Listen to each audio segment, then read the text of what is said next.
അല്ല, trip planning ഒക്കെ അടിപൊളിയായി നടക്കുന്നുണ്ടാവും അല്ലേ? ഹൈദരാബാദ്, മൈസൂർ, ഊട്ടി, കൊടൈക്കനാൽ, മൂന്നാർ, തേക്കടി, ചിക്മംഗ്ലൂർ, അങ്ങനെ കുറെ ഓപ്ഷൻസ് എന്തായാലും ലിസ്റ്റിൽ കാണും. പക്ഷേ ഇത്രയും ലോങ് ഒക്കെ പോകുമ്പോൾ വിശ്വസിച്ച് കൂടെ കൂട്ടാവുന്ന ടൂർസ് ആൻഡ് ട്രാവൽസ് ഏതാണെന്നല്ലേ നിങ്ങളുടെ കൺഫ്യൂഷൻ? എന്നാൽ ഇനി ധൈര്യമായി പ്ലാനിംഗ് തുടങ്ങിക്കൊള്ളൂ. കാരണം 25 വർഷത്തോളം എക്സ്പീരിയൻസ് ഉള്ള അൽ അമീൻ ടൂർസ് ആൻഡ് ട്രാവൽസ് ഉണ്ട് വിശ്വസിച്ച് കൂടെ കൂട്ടാൻ. നിങ്ങളുടെ ട്രിപ്പ് കൂടുതൽ മനോഹരമാക്കാൻ ഇപ്പോൾ തന്നെ താഴെ കാണുന്ന നമ്പറിൽ കോൺടാക്ട് ചെയ്യും. ചേലക്കരയിൽ കൺസ്ട്രക്ഷൻ എക്യുപ്മെന്റ് ഓണേഴ്സ് അസോസിയേഷൻ കുടുംബസഹായ ഫണ്ട് കൈമാറി. ഗ്രാമപഞ്ചായത്ത് പ്രസിഡന്റ് ടി ഗോപാലകൃഷ്ണൻ കൈമാറ്റ ചടങ്ങ് ഉദ്ഘാടനം ചെയ്തു.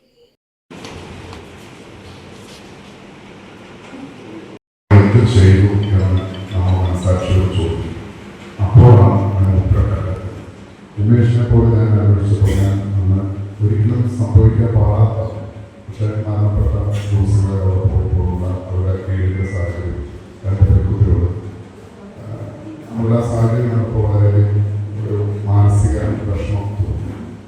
തീർച്ചയായും ഇങ്ങനെ നമ്മുടെ സംഘടനയിൽ നിങ്ങൾക്ക് ഒന്നും കൂടി ഒരു ആത്മധൈര്യം എന്തിനും നേരിടാനുള്ള ആത്മധൈര്യം നിങ്ങളൊന്നും കൂടി ആർജിക്കണം എന്നാണ് എനിക്ക് പറയാനുള്ളത്. കൺസ്ട്രക്ഷൻ എക്യുപ്മെന്റ് ഓണേഴ്സ് അസോസിയേഷന്റെ ആഭിമുഖ്യത്തിൽ ആശ്രയ കുടുംബസഹായ ഫണ്ട് കൈമാറ്റ ചടങ്ങാണ് നടന്നത്. പങ്ങാരപ്പള്ളി വള്ളിക്കുന്നത്ത് ഓഡിറ്റോറിയത്തിൽ നടന്ന ചടങ്ങിൽ ഉമേഷ് PC-യുടെ കുടുംബത്തിന് തുക കൈമാറി. സംസ്ഥാന പ്രസിഡന്റ് ജിജി കടവിൽ കുടുംബസഹായ ഫണ്ട് കൈമാറി. CEO ജില്ലാ പ്രസിഡന്റ് വിപിൻ PC അധ്യക്ഷത വഹിച്ചു. സംസ്ഥാന ജനറൽ സെക്രട്ടറി സമീർ ബാബു ആശ്രയ പദ്ധതി വിശദീകരണം നടത്തി. ചേലക്കര മേഖലാ പ്രസിഡന്റ് വിജീഷ് അനുശോചന പ്രമേയം അവതരിപ്പിച്ചു.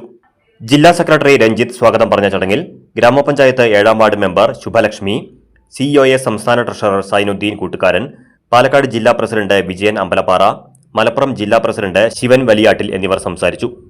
ചേലക്കര മേഖലാ സെക്രട്ടറി സജി സെബാസ്റ്റ്യൻ നന്ദി പറഞ്ഞു. News desk CCV.